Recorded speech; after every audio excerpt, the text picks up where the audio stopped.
abakunzi b'umusaraba murawe neza, mwongeye kubasuhuza. Yesu nashimwe. Imana ishimwe cyane kuko yaturinze kandi iri kumwe natwe. Tugenda dushimira Imana kubwo imirimo yayo ikora n'ibitangaza by'ibyo yadukoreye. Rero muri byinshi cyangwa se mu magambo atari maremare, dufite ishimwe kuko Uwiteka Imana yagiye atwitangira, akarwanya ibyaturwanyaga, agahiga ibyaduhigaga on instance, bigatuma turama. Uraho rero ushima Imana kuko nawe Yesu yakugiriye neza, uraramuka. Uko uryamye Yesu arakurinda, wabyuka nabwo Yesu akakurinda. Ni ubugwaneza bwiwe n'impuhwe ze, kuko ikintu cyose kirimo Imana kirunguka. Hari ibintu byose Imana yagiye ikora, usubije amaso inyuma ukareba imbere wasanga hari byinshi cyane Imana yagukoreye. Ni ukuri rero turashimira Imana. Ni Karosi cyangwa se Uwihoreye François, ni amazina yanjye nitwa Uwihoreye François. Irindi Imana yanyise ni Karosi, ni amateka. Njya mbabwira uburyo Imana yankwe mu byaha ntaremeraga Imana. Ni ubuhamya bukomeye cyane tuzagenda dutanga kugira ngo abantu bamenye Yesu, bamenye nuko akura habi agashyira mu bugingo. Rero nanjye ndi umwana w'Imana, ndahumeka, ndashima Imana. Hari ibyo Yesu rero nawe yagukorera anostis akonitasi binifastance, akagukura mu makuba urimo, akagukura mu ntambara urimo, akagukura mu bikomeye urimo, akagukura mu bigeragezo urimo, akagukura mu bakuroga. Yesu akakongerera imbaraga, ukabasha kurokoka mu buzima, ukongera ukagirirwa ibyiringiro nka mbere. Kandi Yesu akongera akagusubiza ijambo wanyazwe, kuko buriya dayimoni niwe unyaga ijambo, kandi yabikoze abikora yabitekereje. Ndagutangariza itangazo rivuga ngo rero na nyuma y'urupfu Yesu akura mu rupfu agashyira mu buzima. Imana ishimwe cyane. Rero ndi umugabo ndubatse, mfite madamu n'abana 2, ariko dufite n'abandi 10 turera. Turabishimira Imana ko ibanye natwe. Umuryango w'abantu 14, Imana itwitayeho, genda yigwatiriza ikadufasha mu buryo bukomeye, tukabona tubayeho, tukabona twishyuye inzu, tukabona turariye. Murumva rero nishimwe rikomeye cyane Imana igenda ikoresha, kuko mu buzima bwawe nawe wibaze igitumye uriho. Ntabwo ari akazi kenshi ukora, si n'imibereho, ahubwo ishobora byose yasinye urwandiko ivuga ko ibikwirukaho byose izabitesha agaciro, ikazamura izina ryayo. Imana ishimwe. Reka rero dusenga Imana mbere yuko tuganira cyangwa se tuvuga ku ijambo ry'Imana umwanya mutoya.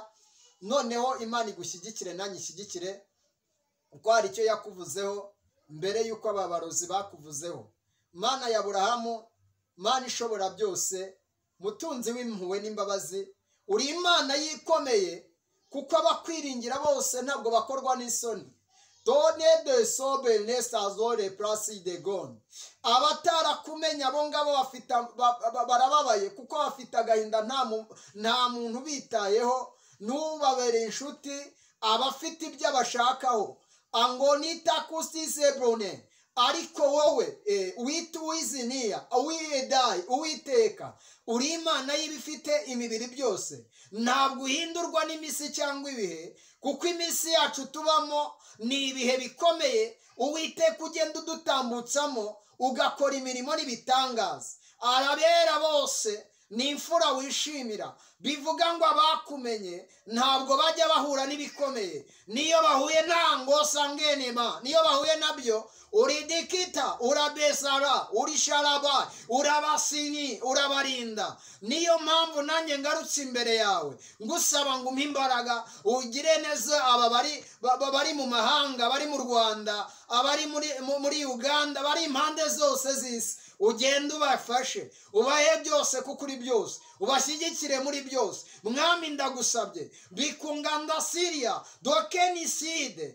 ashalosamanda, erekinima sanse, aleluya, shedozenibre nas. Abarwaye nubasanga ubakize, abari mu ntambara babona amahoro, abarwanywa n'abazimu batabarwe nawe. Ndagushimiye byiringiro byacu, uri Imana itabura kuboneka mu byago byacu. Urakoze Kristo Yesu, shyigikira utanga ijambo kuko uri ijambo. Cyushimo gikore mu izina rya Yesu, amen.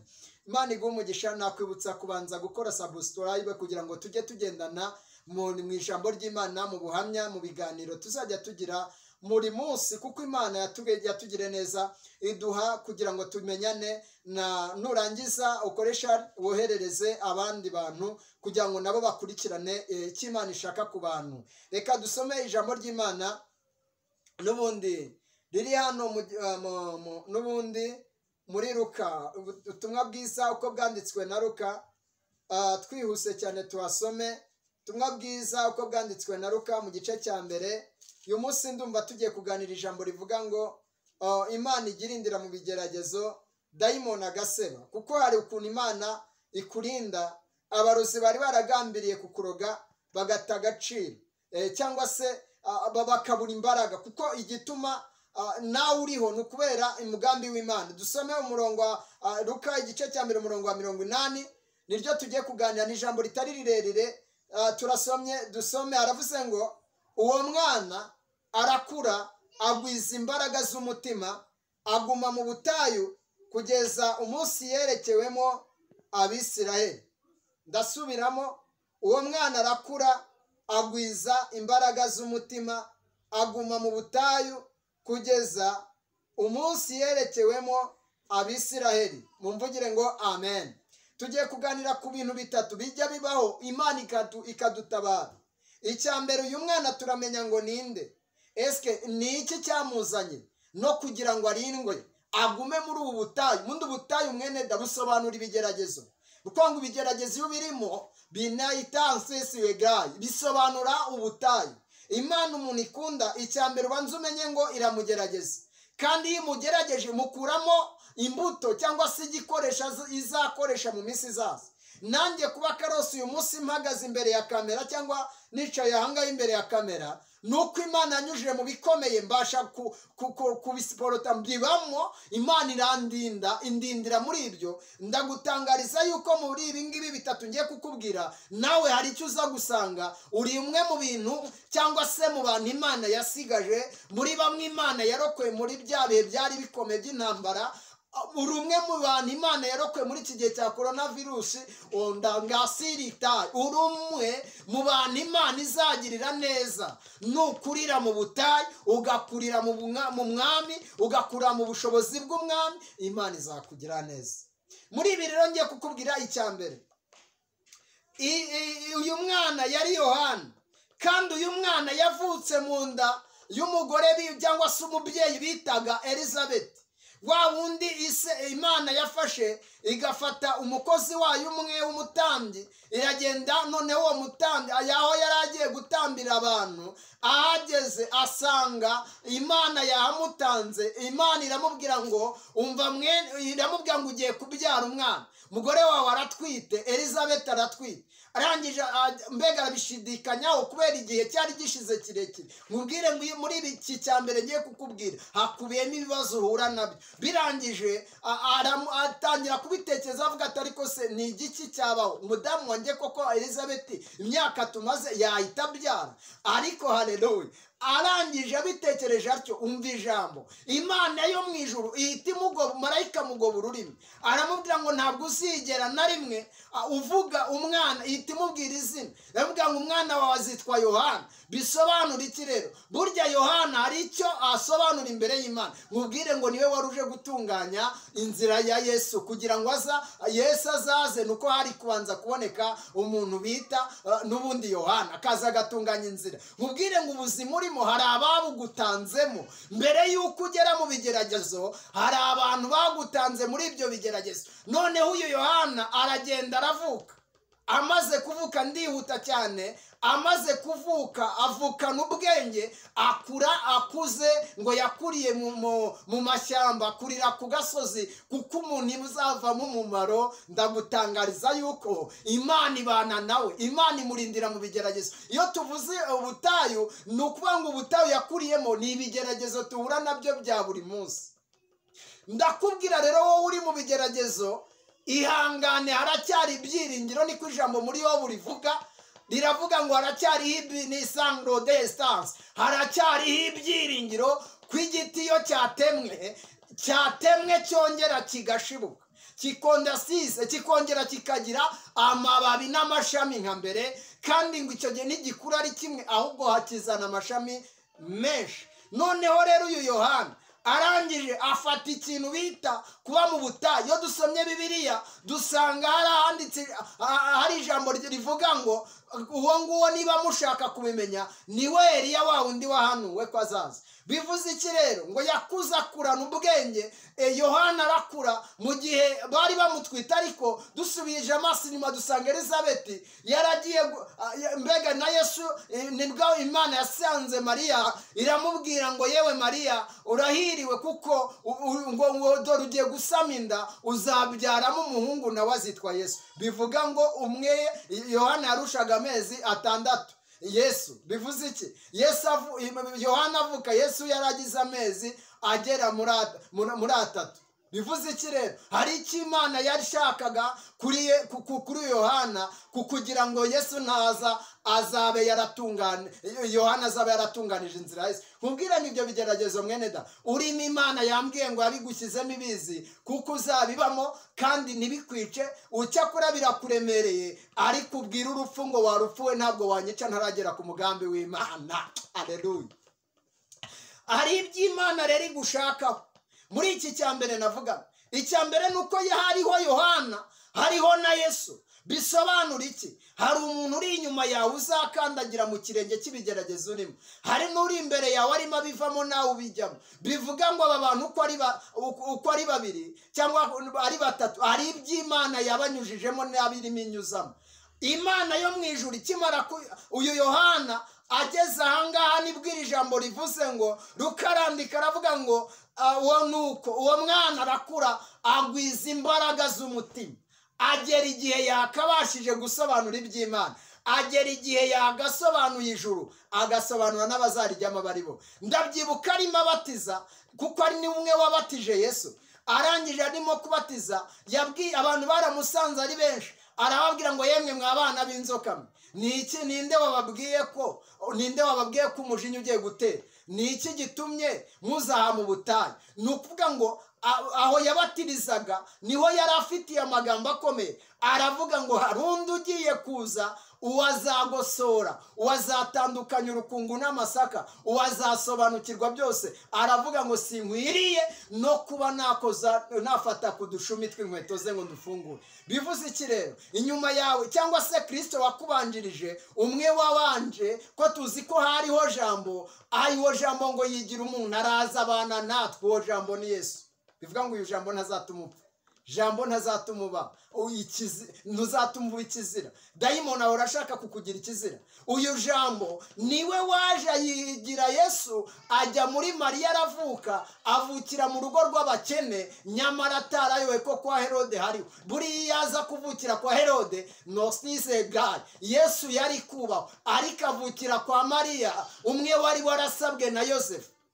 ndagira ngo nkubwire ngo ibigeragezo tubamo niyo nzira y'ubugingo buhoraho. ntabwo uzagira ikintu uzahura nacyo Imana itabanje kugitegura.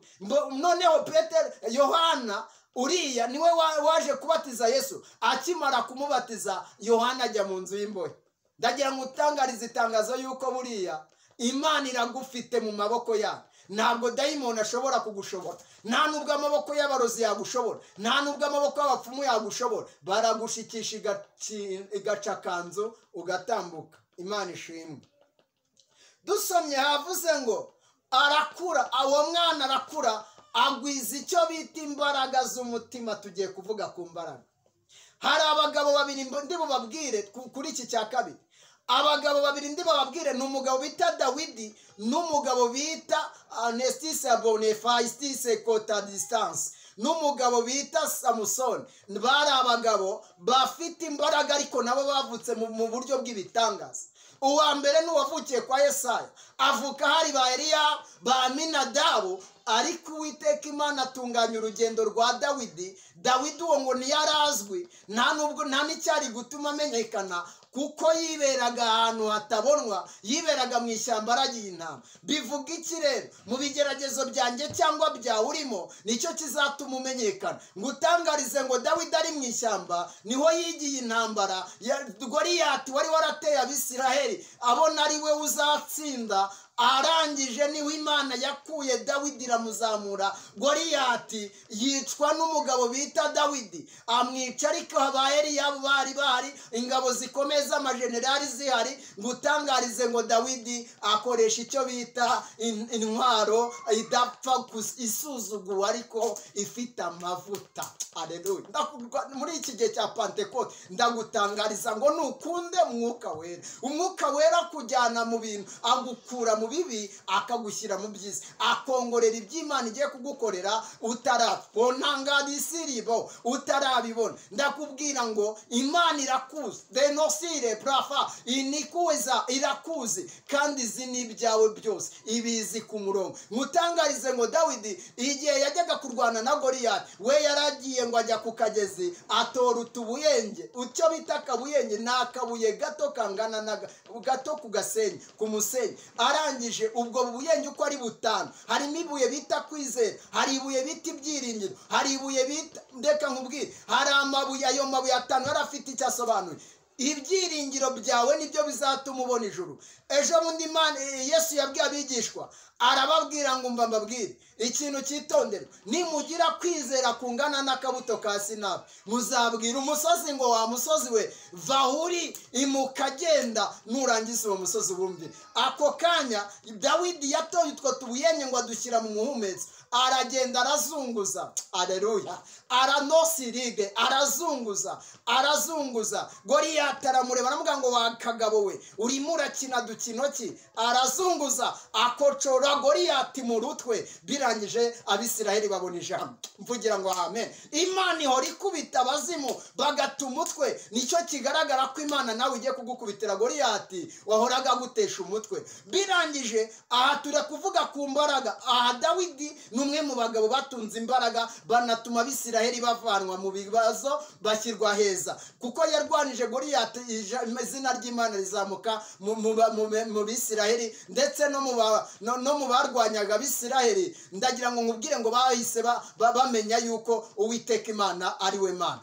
Mvuge ku mugabo wa kabiri. Umugabo wa kabiri ni mu gihe cy'abacamanza. Umugabo Abisiraheli bari baratewe n'Abafilisitiya, Abafilisitiya babamereye nabi. Noneho ngo Imana irareba, iravuga ngo ese niki cyabaho nkabasha gukiza Onedasi Odrestance ubwoko bwanjye. Irangije ngo ireba kwa Manowa, ibari hishyira umwana. Abo bagore, uwo mugore n'umugabo ntabwo babyaraga nabo. Irangije ikura igitangaza mu bitangaza ihita ibaha umwana. Iravuga ngo uyu mwana azaba umunaziri. Cyitondere, mu bana tubyara harimo abanaziri, mu batubyaye ba papa. Imana yatubonye nk'abanaziri, nubwo aho tuvuka bakoreraga ibigirwamana, ariko twe twararokotse tumenya Imana. Mvugira ngo amen. Niba utarayimenya ndayigukundisha, kuko iyi Imana ifite amaboko magari, irakora kandi ntikorerwa, ahubwo yo ubwayo irikorera. Noneho birangije kwa Manowa havuka umuhungu, uwo muhungu aba Samusoni. Irababwira ngo icyitonderwa,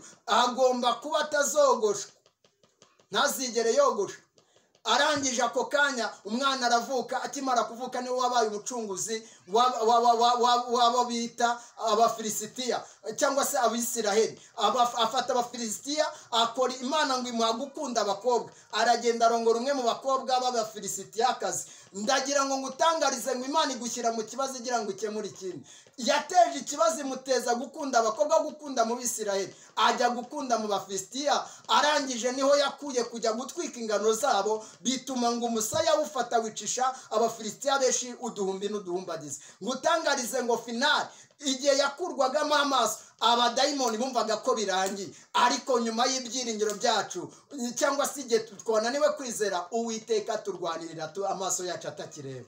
mvugira ngo amen. Bibazo n'intambara urimo muri iki cya kabiri, Imana ifite iki igiye kugukorera, kuko aho babonaga bamufashe bamuziritse batuma singano, nyamara nawe abadayimoni bari gutuma singano, baragukurura mu buzima bwose, baragenda bakwereka ko bitazashoboka, ariko Imana yantumye irambwira ngo birashoboka. Niba ukiranuka wezwa uri umukirisitu, cyangwa se niba utanakijijwe wemera Kristo Yesu ko ari umwami n'umukiza, ndagutangaza itangazo rivuga ngo Uwiteka Imana nawe aragukura mu bibazo.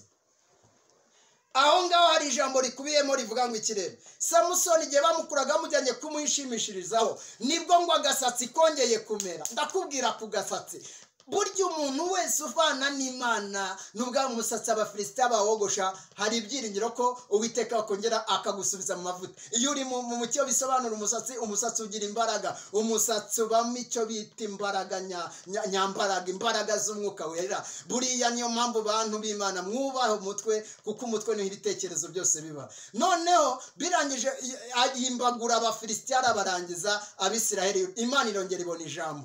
Uzi ko ku cya gatatu kivuga ngo Uwiteka Imana nawe yagukuramo ijambo. Ni wowe Samusoni uriho, ni nawe Dawidi uriho, kandi ni nawe Daniyeli hari i Babuloni uriho. Ni wowe Imana ishaka kugira neza. Ni we yantumye iravuga ngo uyu mwana arakura, agwiza imbaraga notastisabra z'umutima, agonge neza napre, aguma mu butayu kugeza umunsi yerekewe mw'Abisirayeli. Ntabwo wagira iyereka utanyuze mu mashyamba, ntabwo wagira iyereka utageze mu bikomeye, ntabwo wagira iyereka wenda utarigeze unyura mu ntambara. Uwiteka Imana kuganze, Uwiteka Imana kugire neza.